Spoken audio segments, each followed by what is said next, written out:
Best bites forever. Hey everyone, welcome to Best Bites Forever. In this video, I'm making pastelillos de carne. Let's rock it out. The first thing that we need to do is make our meat. So in this pan, I have 2 tablespoons of achiote oil, and achiote oil is really easy to make. If you don't know how to make it, I do have a video and I will leave a link down below. I've also added in some sofrito. You need 1 cup for this recipe, although you see that I have double that in there. That's because I'm also making rellenos de papa, so I am doubling up on my recipe here, and I'll leave you a link to those down below also.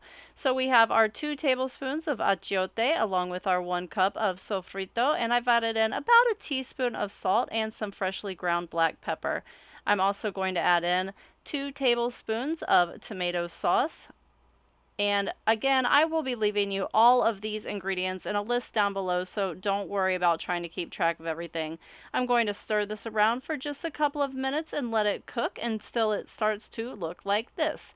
Then I'm going to add in my meat. So ideally you would have a 90-10 meat to put in here, but I have a mix of 93-7 and 80-20. That's because they didn't have 90-10 available at the store when I went. So 90-10 is best because it doesn't have too much fat and you don't end up with like greasy pastelillos. So I have also added in a teaspoon of salt, and I'm adding in some freshly ground black pepper right on top. I'm going to stir that around and get it all mixed up together until it's like nice and coated. Then I'm going to put a lid on it and I'm going to let it set on low heat for 10 minutes while I make my dough. In this bowl, I have 2 cups of flour, and I'm adding in 1/4 of a teaspoon of baking powder along with a tablespoon of sugar. And I'm also adding in a teaspoon of salt. Next, I'm adding in 1.5 tablespoons of butter, and again, I will have all of these ingredients down in the description for you. So now what we're going to do is add a little bit of water at a time. So you're going to add maybe like 2 to 3 tablespoons of water, and then just kind of start smashing the dough. Make sure that you're pressing down on the butter as much as possible and kind of pushing it into the flour. So we're going to end up using probably around 1/2 cup of water, but that can change a little bit. Once you get that little first batch of water added in, you're going to add in a little bit more salt and pepper. So I did just add in another 1/2 teaspoon of salt and some freshly ground black pepper. Why do I do it that way? Because that's how Tia Lucy showed me how to make it, and she made the best pastelillos ever. So anyway, I'm going to go ahead and continue adding my water about 2 tablespoons at a time and stirring and mashing. This is what it's going to be looking like. If you'd like to fast forward about 1 minute, if you already know how to make this dough, please feel free, but I want to just do it step by step here for those who don't know how to make it so that you can really get a good look at what it is supposed to look like.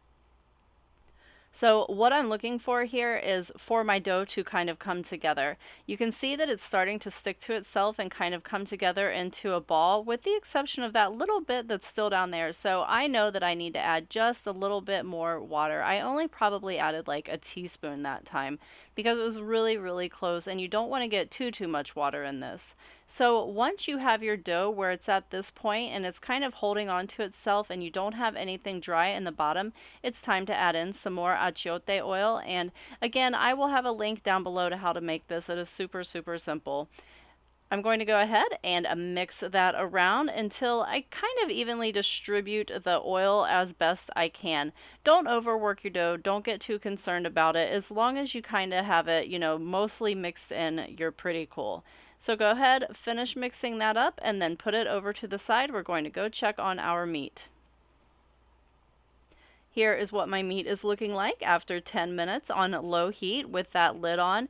It's looking absolutely gorgeous and smelling even better. So this is ready to go. I'm going to go ahead and take it out of the pan and come back over here to my dough. So to make this dough happen, what you need to do is put some flour onto your counter and also a little bit on top of the dough, because it's going to be super sticky, and that's okay because that's how it's supposed to be. You may also want to put a little bit of flour on your hands just to keep it from sticking to your hands.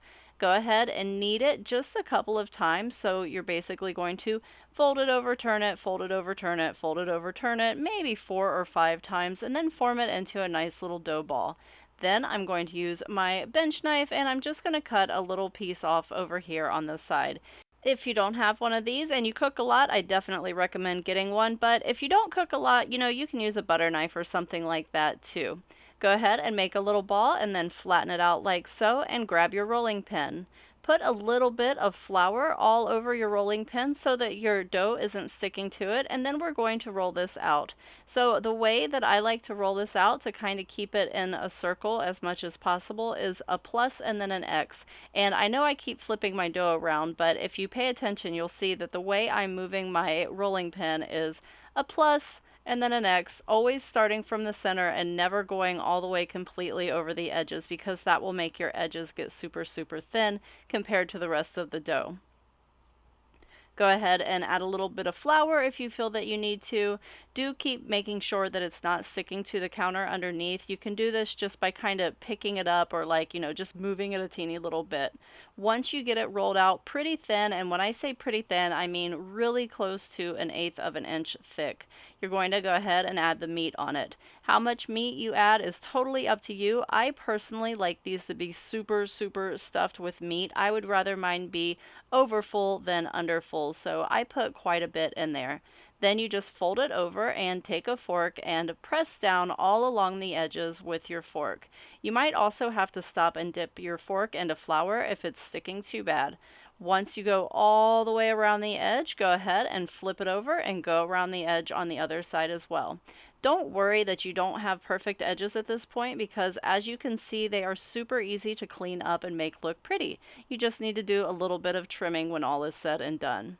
And I also want to show you here another way of doing this, which is that you can roll out your dough and then put the meat in, and then just to make it extra special, you can add in one of these little strips of guava paste. You can find this in pretty much any Latino market. It's under the name guayaba paste, and it looks like this. It comes in like a yellow can, although I'm sure there are other brands that come in different colors. But you can lay that right on top of the meat, and it's going to add this really nice sweet contrast and a little bit of fruitiness to the saltiness of the meat, and it is so, so good. So I definitely recommend doing some of them that way.